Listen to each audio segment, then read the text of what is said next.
കൊല്ലത്ത് പ്രേമചന്ദ്ര സാധാരണ ജയിക്കണം. ഇവിടുത്തെ സ്ഥാനാർത്ഥിയായിട്ടിരിക്കുന്ന കോൺഗ്രസിൻ്റെ പ്രേമേന്ദ്രൻ. പിന്നെ കൊല്ലത്ത് നമ്മളെ പ്രേമേന്ദ്രൻ സാർ തന്നെ ജയിക്കാൻ സാധ്യത. പ്രേമേന്ദ്രൻ തന്നെ കൊല്ലത്ത്. മുകേഷിന് ഭയങ്കര ഭൂരിപക്ഷത്തോടെ ജയിക്കും.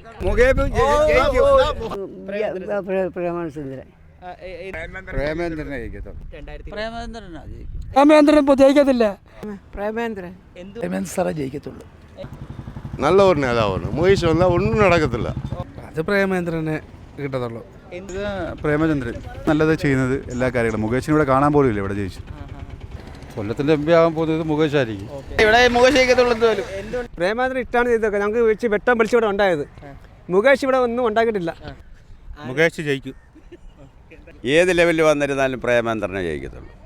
മുകേഷ് എന്ന് പറഞ്ഞ വ്യക്തിക്ക് കെട്ടിവശ കാശും കിട്ടാനുള്ള നിയമമില്ല ഇവിടെ. പ്രേമേന്ദ്രൻ ജയിക്കും. കോൺഗ്രസ് ആയിരിക്കും. മുകേഷ് ആയിരിക്കും. മുകേഷ് എന്തായാലും നോക്കും. ഇവിടുന്ന് ജയിക്കാൻ സാധ്യതയുള്ളത് പ്രേമേന്ദ്രൻ സാറാണ്. ഇവിടെ ഇപ്പോൾ എനിക്ക് പ്രേമേന്ദ്രൻ ജയിക്കാൻ സാധ്യത കൂടുതൽ. മുകേഷ് സാർ ജയിക്കായിരിക്കും. എനിക്ക് പ്രേമേന്ദ്രൻ ജയിക്കുമെന്നാണ് തോന്നുന്നത്. കൊല്ലം പാർലമെൻറ്റിൽ യാതൊരു സംശയവുമില്ല, എൻ കെ പ്രേമേന്ദ്രന് വിജയം സുനിശ്ചിതമാണ്. പ്രേമേന്ദ്രൻ ജയിക്കത്തുള്ളൂ. കൊല്ലത്തിൽ നല്ല മണിതനം ജയിക്കും.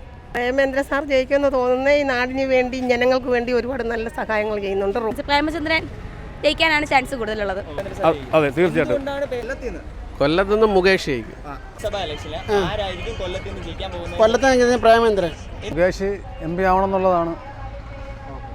അല്ല, കാരണം മുകേഷ് നല്ല പ്രവർത്തനമൊക്കെ ഇവിടെ കാഴ്ച വെച്ചിട്ടുണ്ട്. മുകേഷ് ജയിക്കണമെന്ന് തന്നെയാണ് ഞങ്ങളുടെ എല്ലാവരുടെയും ആഗ്രഹം. മുകേഷ് എം എൽ എ വരണമെന്നാണ് ഞങ്ങളുടെ ആഗ്രഹം. പ്രേമേന്ദ്രൻ. പ്രേമചന്ദ്രൻ സാറ്. എല്ലാവരും പ്രേമേന്ദ്രൻ തന്നെ ആകണമെന്നാണ് ആഗ്രഹം. ഇവിടുത്തെ എം പി പ്രേമേന്ദ്രൻ വരും. കൊല്ലം പാർലമെന്റ് നിയോജക മണ്ഡലത്തിൽ ഉറപ്പായിട്ടും പ്രേമേന്ദ്രൻ ജയിക്കും.